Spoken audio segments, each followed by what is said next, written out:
Tolong perhatikan urusanmu dengan ibundamu, ayahandamu, hai hamba Allah.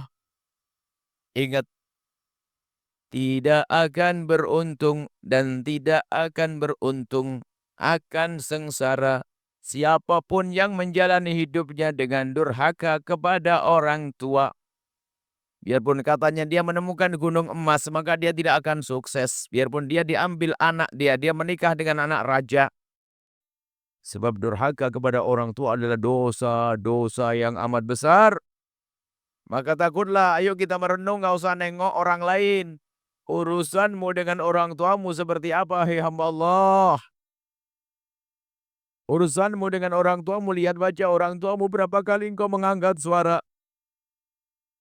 Yang durhaka kepada orang tua tidak akan bahagia dan tidak akan bahagia, sudah dicoret harga mati. Bahkan orang yang durhaka kepada orang tua akan dihukum di dunia sebelum mati.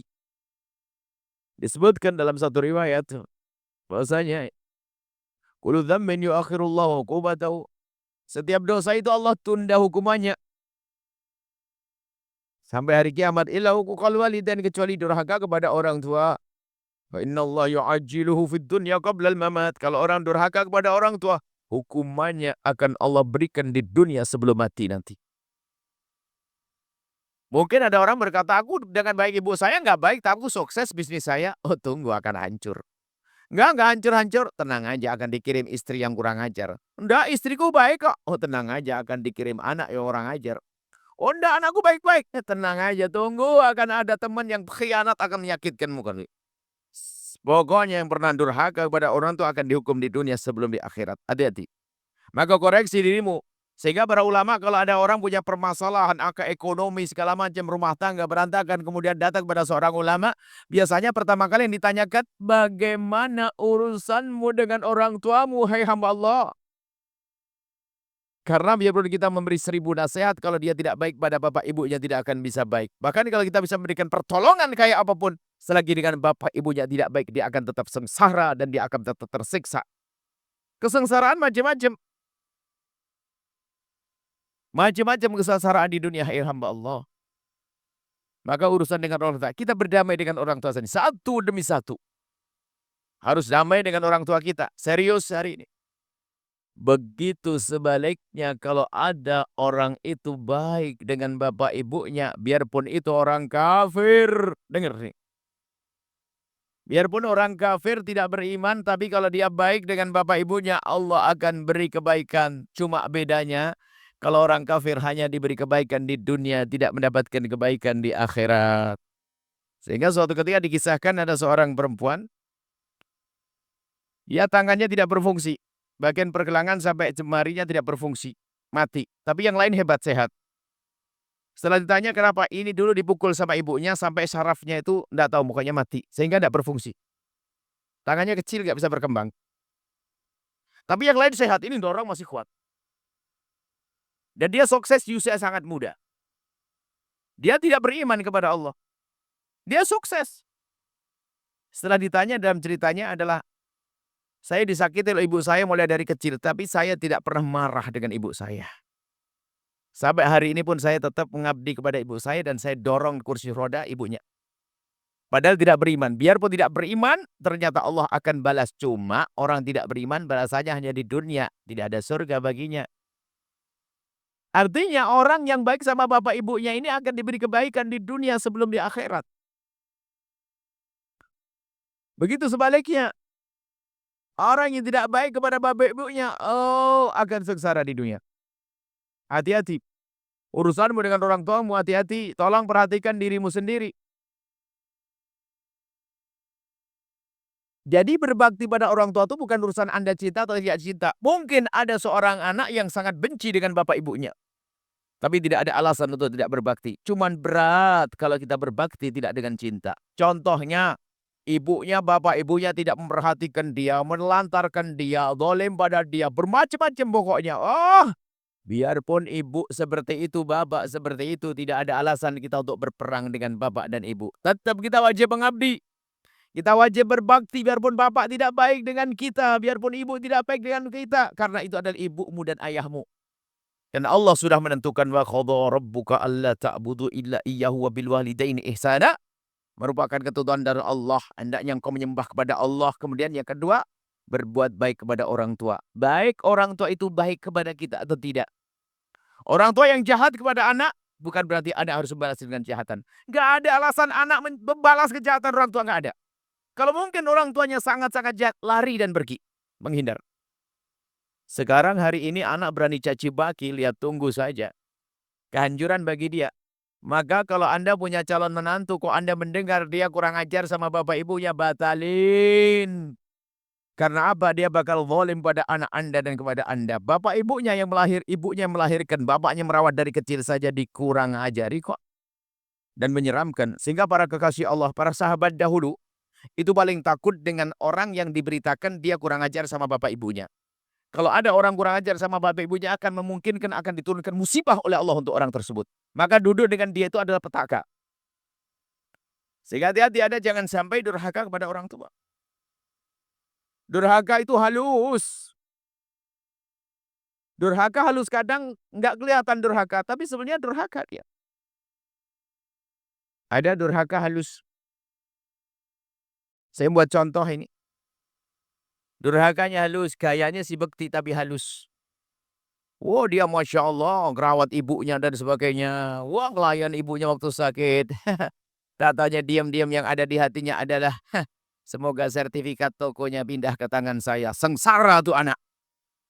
Berbuat baik pada ibunya mengharap yang demikian. Bahkan bisa saja diam-diam mengatakan kapan ibunya mati.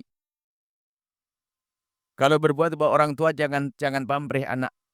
Wahai anak yang baik, anak yang soleh, solehah. Berbuat baiklah untuk orang tuamu karena Allah. Dan ibunda kita telah berjuang untuk kita, lihat melahirkan kita, ayahanda berjuang untuk kita. Ada dikisahkan pada zaman Sayyidina Umar, Abdullah bin Umar, putranya Sayyidina Umar bin Khattab. Ada seorang anak muda yang begitu bangganya dengan ibundanya dan begitu cintanya kepada ibundanya, lalu dia itu menggendong ibundanya untuk tawaf. Disebutkan apakah itu umrah atau haji, yang jelas harus ada amalan tawaf. Sehingga kalau tawaf itu zaman dulu bukan seperti zaman sekarang. Ka'bah itu tidak, semoga nanti bisa umrah semuanya, haji semuanya. Kalau sekarang kan berdesak-desakan. Dulu tidak. Jadi kalau ada orang gendong siapapun akan kelihatan di situ. Sayyidina Abdullah bin Umar melihat dan tahu anak ini kalau waktu menggendong ibundanya dilihat oleh Sayyidina Abdullah bin Umar. Barangkali ada sapaan, senyum atau bagaimana. Tawaf. Sampai sa'i. Setelah selesai tawaf dan sa'i, sang ibundanya didudukkan di tempat yang manis, diambilkan air zam-zam. Kemudian sang anak mendekat kepada Sayyidina Abdullah bin Umar dan berkata, Imam Abdullah bin Umar, iya nak, Anda melihat saya menggendong ibunda saya. Iya, luar biasa kau. Hebat kau. Istimewa. Apa yang menjadikan kamu melakukan itu, wahai anak muda? Anak muda ini menjawab, wahai Imam Abdullah bin Umar, aku sangat mencintai ibuku sangat baik, sangat baik, sangat baik. Dan aku bercita-cita untuk bisa membalas budi ibundaku. Sehingga waktu ibundaku minta umroh, aku umrohkan, aku gendong sampai ini ada bukti leherku berdarah, ini leherku lecet, ini menggendong ibundaku. Aku gendong sampai ibuku senang tuh, ibuku senyum-senyum. Apakah yang aku lakukan ini sudah cukup untuk membalas ibundaku, wahai Abdullah bin Umar? Apakah yang aku lakukan sudah cukup balas budi ibundaku yang sangat baik itu? Dijawab oleh Sayyidina Abdullah bin Umar dengan jawaban tegas tanpa mikir dan spontan dijawab, tidak wahai anak muda. Apa yang kau lakukan tidak ada apa-apanya jika dibanding saat ibundamu melahirkanmu. Ibundamu melahirkanmu taruhan dan nyawa. Kau menggendong ibundamu tidak pernah pakai taruhan nyawa. Kemudian kau perhatikan wahai anak muda. Seorang ibunda di saat menggendong sang anak, lihat apa yang ada di hatinya. Di saat menimang sang anak, di saat dia masih orok, masih merah, berharap kapan dia mulai besar. Kemudian dia mengatakan, kapan engkau membuka mata wahai anakku. Kemudian berhayal kapan anaknya menjadi bisa merangkak. Kapan anaknya bisa berjalan, itulah yang ada di hati seorang ibu di saat merawat anaknya. Kapan bisa berjalan, kapan bisa berlari, kapan bisa.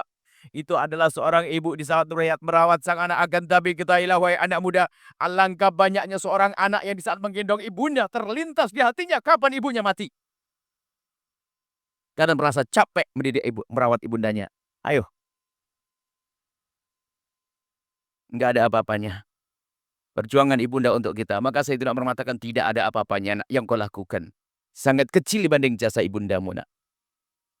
Kita tidak akan mampu membalas jasa ibunda wahai hamba Allah. Maka kalau sudah begitu bukan berarti kita tidak boleh membantu. Harus kita berusaha semaksimal mungkin, semaksimal mungkin, semaksimal mungkin. Yang namanya berbakti adalah halus dari hati, bukan basa-basi.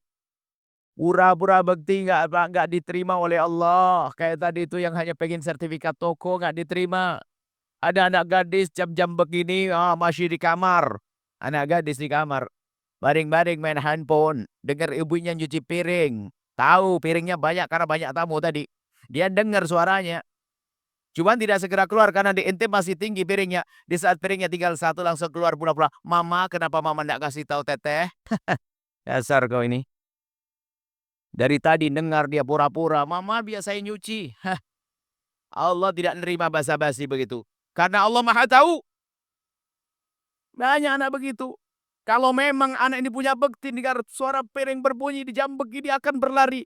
Kenapa ada piring berbunyi? Kenapa ibu masih mencuci piring? Kenapa? Allah. Kadang anak disekolahkan dengan biaya ibundanya. Ibundanya cari uang dengan susah payah, jerih payah. Kadang sang anak tidak punya adab. Apalagi yang sekolah kuliah misalnya. Berangkat Jumat pulang Ahad. Misalnya kan liburnya hari Sabtu sama Ahad. Sekolah pulang tuh bawa baju kotor. Kalau sudah hari Ahad langsung, Mama cepet beresin Maya biar nanti sore berangkat kuliah. Harus bersih semuanya. Setrikaan Maya. Malu gak pakai setrikaan? Kurang ajar kau nak. Kau di rumah setrika sendiri. Kenapa sih? Mau nyeksa orang tua. Dan ini pendidikan ilmu ini penting. Kadang kita tidak sadar kadang kita mengangkat suara kepada ibunda kita. Bahkan kalau Anda duduk dengan ibundamu, kurangi sholat sunnahmu. Mengabdilah kepada ibundamu. Jauh lebih bagus daripada sholat sunnah yang kau lakukan, hai hamba Allah. Ibunda, ayahanda penting. Perhatikan mereka. Jangan kayak Juret, ibundanya datang, ya Juret, masih sholat. Dipanggil lagi Juret, sholat. Akhirnya ibunya gelisah, dipanggil kok sholat-sholat terus. Padahal ibunya cuma terlintas di hatinya. Diruntuhkan sama orang, dipukulin sama orang itu. Dihukum oleh Allah. Ibunda sangat penting ya hamba Allah. Sekarang lihat urusanmu, jangan lihat urusan orang lain. Berbakti itu hati, sudah hati. Bukan basa-basi. Ada kita sering hadirkan kisah seorang anak. Anak muda usia SMP. Biasa kalau berangkat sekolah kan zaman dulu bukan sekolah zaman sekarang ada angkot. Zaman dulu naik sepeda. Biasanya gayanya umumnya naik sepeda tuh saling nyamperin. Jadi yang pertama berangkat sendirian, nanti berangkat ada bandangan, samper lagi rame gitu. Ini satu anak ini lagi sarapan pagi rupanya. Lagi sarapan pagi belum selesai tiba-tiba ada temennya pada datang pakai bel ding ding ding ding. Ayo berangkat telat lo kesiangan. Karena temen yang ngomong begitu, dia mau buru-buru makannya cepet. Selesai makan, langsung cuci tangan, buru-buru dia ngambil tas, salim cium tangan ibunya, langsung pergi ke sekolah. Sampai di sekolah, sama temennya rame ke sekolah. Sampai di sekolah, temennya bingung. Tadi yang disamperin tadi, yang makan sarapan pagi tadi. Setelah masuk kelas yang letakkan tas, tiba-tiba balik keluar lagi. Naik sepeda lagi. Ya, kemana dia? Ditunggu oleh temennya, memang belum masuk kelas. Tunggu kuliah. Setelah pulang sebentar, setelah pergi sebentar, balik lagi. Kamu dari mana tadi? Pulang. Kenapa pulang? Ada ketinggalan? Enggak. Terus kenapa? Ngerjain PR kali? Enggak. Terus ngapain pulang? Waktu kamu nyamperin aku tadi kan aku lagi makan. Gara-gara kamu bilang siang-siang. Sehingga aku makanku buru-buru. Sehingga setelah itu aku cuci tangan. Aku cium tangan ibuku. Aku lupa piringku belum aku cuci. Aku tidak rela jika piring itu dicuci oleh ibundaku. Ayo. Enggak tega jika piring itu dicuci oleh ibunya. Dia sudah bisa mencuci, hari ini ada anak, "Ma, titip sekalian." Titip sekalian. Ini loh ilmu berbakti itu kayak gini, rasa bukan ilmu akal. Ilmu rasa. Anda merasakan atau belum berbakti itu? Seperti apa berbaktimu? Karena dari sinilah kebahagiaan, kemudahan segalanya akan Allah beri kepada kita. Berbakti bukan basa-basi, tapi lihat berbakti dengan hati kayak tadi. Basa-basi nggak diterima. Ini ilmu-ilmu roh ya. Mohon maaf, ini ilmunya ilmu roh. Kalau Anda mendengar tidak dengan roh, Anda tidak akan paham. Ilmunya ilmu hati. Makanya kalau mendengar jangan setengah hati. Tolong ya. Ini kalau mendengar harus serius karena ini ilmu hati. Ada kisah lain yang pernah kami hadirkan. Sebuah keluarga begitu. Keluarga itu kebetulan sang ibu ini ditinggal suaminya, tapi ibu ini ibu kuat. Biarpun ditinggal suaminya, anaknya harus tetap sukses. Kerja dia. Ibunya menyekolahkan anaknya sampai anaknya sukses. Dan kebetulan hidup satu kota. Sudah punya mobil, punya hidup satu kota begitu. Jadi sering ketemu, cuman tidak jauh gitu saja. Suatu ketika sang ibu ini sakit. Ibu ini nggak pernah sakit karena memang maka orang itu kalau banyak kegiatan tuh jarang sakit. Yang suka sakit itu yang kaum rebahan itu. Yang kerjaannya baring-baring itu suka penyakitan itu. Yang pemalas itu. Tapi kalau ibu aktif itu jarang sakit, nggak suka pikun lagi. Nah ini ibu ini nggak pernah sakit. Tiba-tiba sakit saat itu. Akhirnya di saat ibundanya sakit, masuk rumah sakit. Setelah masuk rumah sakit, Allah. Ya namanya orang nggak pernah sakit, masuk rumah sakit. Dia sumpek. Masuk rumah sakit, saya nggak mau opnam, pokoknya nggak mau opnam. Iya ma, ya Umi, nggak opnam insya Allah, nggak tinggal rumah sakit, cepat pulang ya. Tak tanya keputusan dokter, ibunda harus tinggal di rumah sakit opnam. Gelisah. Wah nggak mau, ma Umi harus rumah sakit. Harus di rumah sakit Umi, biar cepat sembuh. Tapi nggak enak. Iya rumah sakit mah nggak enak. Biarpun bagus. Akhirnya kakak yang paling besar segera mengatur. Adik-adik, Umi harus opnam. Kita ambilkan kamar yang paling gede deh. Cuman harus ada giliran dong. Harus ada piket. Yang menjaga siapa nanti. Kalau dia ada yang jaga kan kasihan. Harus anak. Jangan diserahkan ke bantu. Oke. Ya. Harus ada yang jaga. Pakai jadwal. Rupanya hampir serempak. Lain ngomong. Bang, nggak usah pakai jadwal-jadwalan deh. Terus, siapa yang jaga ibu? Kami sudah sepakat, kami tidak pulang semuanya. Oh gitu. Terus gimana urusanmu rumah? Nanti saya pulang sebentar, kan rumah dekat bang. Pulang sebentar kan 5 kilo tok. Saya pulang sebentar, balik lagi. Saya pulang sebentar, kalau ada hajat balik lagi. Tidak usah pakai jadwal-jadwalan bang. Ternyata malam pertama di rumah sakit sang ibu itu biarpun sakit bahagianya terasa. Anaknya kumpul semua di rumah sakit. Yang selama ini tidak pernah kumpul, waktu ini sakit pertama, malam pertama, semua anaknya ada di kamar. Tidur di rumah sakit itu. Jadi guyonan, cekikian, nanti lihat ketawa-ketawa anaknya biarpun ibu sakit lihat anaknya senang. Dan begitulah sampai sehari, 2 hari dan seterusnya. Yang mau pulang, yang ngurusi suaminya pulang sebentar balik lagi. Yang pengen ngurusi anaknya pulang sebentar balik lagi. Jadi betul-betul indah suasana biarpun ibu sakit. Sehari, 2 hari, 3 hari, 4 hari sampai kebetulan 13 hari lebih. Ada salah satu anak perempuannya memang sangat cekatan dia. Di menjelang hari ke-13 sang anak ini datang, hari 13 datang ke dokter ke kantornya, menanyakan tentang kondisi ibunya. Kata dokter yang mengurusinya, ibumu sudah baik, dilihat hasilnya itu, oh sudah baik. Dan ibumu sudah boleh dibawa pulang. Alhamdulillah, benar dibawa pulang dokter. Oh iya, benar nih, iya.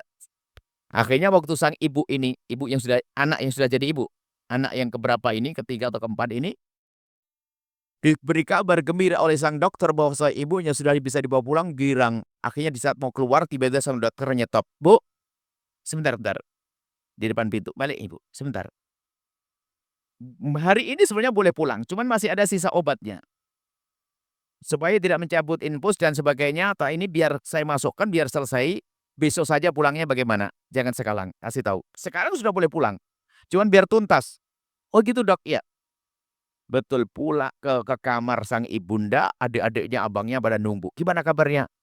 "Alhamdulillah, ibu sudah sehat, sudah bisa pulang." Sampai ibunya dengar berita sehat itu sudah mau berdiri, mau lari aja sudah. "Alhamdulillah." "Enggak, tapi ibu sampai besok." "Besok kenapa enggak sekarang?" Kata dokter, "Masih ada sisa obat harus dihabiskan sampai besok." Ibunya lemes lagi, "Besok lama, sekarang nggak boleh tak?" "Iya Ibu, boleh sih, cuman katanya lebih bagus begini, biar maksimal Ibu, biar Ibu sehat lagi." Betul, kemudian seperti biasa, seperti waktu semula waktu akan nginep, sang kakak lagi ngomong gini, sang kakak yang paling gede ngomong, "Dek, berapa lama Ibu di sini?" "Ada 13, 14 hari." "Coba bayangin, kira-kira kamar Ibu kayak apa berantakannya?" "Oh iya sih, Ibu mau pulang harus bersihkan, harus ada yang bersihkan." "Siapa yang pulang ayo, ngalah, siapa yang bisa bersihkan?" Di saat tolah-toleh begini tadi, sang anak perempuan yang paling cekatan yang tadi datang ke dokter langsung angkat tangan, "Saya aja Kak pulang." Betul dia. Dia pulang memang orangnya cekatan, dibersihkan kamar mandinya, kasurnya, spraynya diganti, dibersihkan semuanya. Begitu semangatnya dia bekerja dengan pembantu yang ada di rumah, handphone dimatikan biar gak keganggu. Pokoknya pengen konsentrasi. Sampai malam capek ketiduran, pagi itu langsung bangun bergegas masak nasi. Karena nanti ibunya mau pulang, nanti pasti banyak orang datang. Bos nyiapin segala macam. Ditunggu sampai jam 8 kok nggak ada berita, nggak ada suara, nggak ada telepon. Kemudian apa? Setelah itu, anak pulang membersihkan. Sampai pagi hari, jam 8 nggak ada telepon, ditunggu-tunggu. Akhirnya apa? Akhirnya coba dilihat handphonenya. Lupa kalau tadi malam handphonenya dimatikan. Astagfirullahaladzim. Dinyalain banyak SMS masuk. WhatsApp masuk. Dari kakaknya. Di saat mau membaca begini, belum dibaca, tak taunya ada mobil ambulan datang. Mobil ambulan datang. Kaget dia. Dibanting itu handphone. "Ah, ambulan. Kenapa pakai ambulan? Bukankah abang punya mobil sendiri? Adik-adik pada punya mobil, kenapa harus pakai ambulan?" Gelisah dia. Ketakutan. Ambulan sudah depan mukanya dia. Kakaknya datang, keluar, adiknya keluar, semuanya saudaranya keluar, gemeteran dia. "Kenapa harus pakai ambulan? Jangan-jangan ibu meninggal atau bagaimana?" Yang terakhir tiba-tiba ibunya keluar, jalan sendiri dan lebih cantik dari sebelumnya.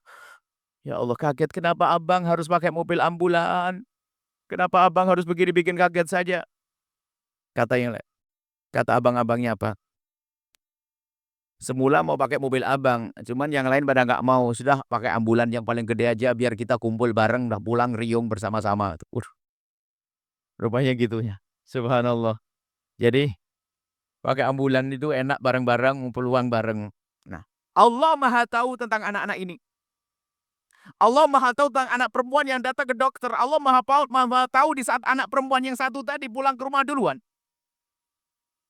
Allah Maha tahu bahwasanya anak perempuan tadi waktu tanya ke dokter bukan sekedar tanya tentang kesehatan ibundanya, akan tapi juga tanya banyak hal dan hingga memilih pulang pun ada hubungannya dengan pertanyaan tadi. Kenapa dia milih pulang duluan? Kenapa HP-nya dimatikan? Kenapa itu semuanya dilakukan dia milih pulang duluan? Sebetulnya diam-diam sang anak perempuan tadi dia tahu biayanya besar, maka dia pulang duluan menghindar dari dimintai sumbangan mengeluarkan ibundanya dari rumah sakit. Lihat itu anak busuk dia. Oh ada model begitu tuh, ada. Ada model-model begitu tuh ada. Sehingga kalau ibunya sakit nggak mau ngunjungi, kenapa? "Nanti kalau saya duluan suruh nebus resep dokter." Waduh, anak kurang ajar dia, anak ahli neraka dia. Bahkan kalau dengar ibunda sakit, "Engkau orang yang pertama yang merebut, biar saya tebus obatnya. Biarpun saya nggak punya duit, saya akan bayari. Saya akan berusaha mencarinya untuk ibunda." Inilah model-model orang berbakti basa-basi itu. Hati-hati, tolong sekarang koreksi dirimu sendiri. Kalau pengen bahagia dunia akhirat, urusanmu dengan ibundamu. Kalau pengen damai, dari sinilah mulai. Ibumu, ayahmu, ibumu, ayahmu. Baik-baik dengan ibunda, baik-baik dengan orang tua. Ini penting sekali. Kalau Anda tidak bisa baik dengan orang tua, Anda akan sengsara, Anda akan tersiksa. Na'udzubillah. Biarpun sekarang masa lalu mungkin Anda pernah ngangkat suara, nggak boleh ngangkat suara kepada ibunda. Kok berani ngangkat suara, kan aneh sekali. ngangkat suara innalillah, tolak pinggang, membantah orang tua. Kalau Al-Quran mengatakan fala taqul lahuma uffin. Jangan kau berkata pada orang tuamu uff. Uff itu artinya apa? Uff itu kalimat yang diucapkan yang maknanya adalah atau tejar, aku bosan ngomong sama ibu. Maksudnya nggak nyaman ngomong sama ibu. Gini loh contohnya, kalau nasihati ibu, biasanya hampir jawab, iya iya. Kenapa pakai 2 kali? Iya, Mi. Kan beres pakai iya iya, berarti nggak enak sudah.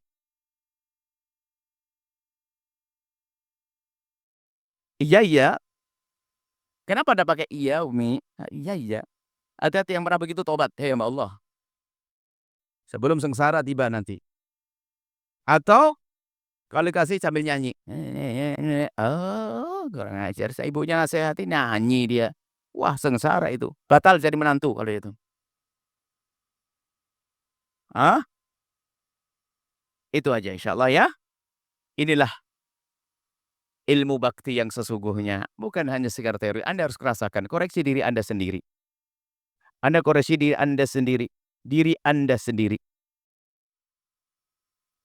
Hati Anda sendiri. Anda koreksi hati Anda sendiri. Tidak usah nengok ke saudara. Oh, saudara saya kurang ajar. Bukan ngurusi saudaramu. Anda ngurusi diri Anda sendiri. Bagaimana urusanmu dengan orang tuamu? Insya Allah dengan inilah Anda menemukan kebahagiaan setelah itu. Jadi kita mulai damai dari sini. Hati baik. Kalau sudah tidak bisa baik sama orang tanya, gimana mungkin bisa baik dengan orang lain? Termasuk di antara sebab durhaka nanti pernikahan. Setelah menikah berubah dengan suaminya, dengan bapak ibunya. Aduh, aduh. Kisah Alqamah kan begitu. Gara-gara menikah berubah.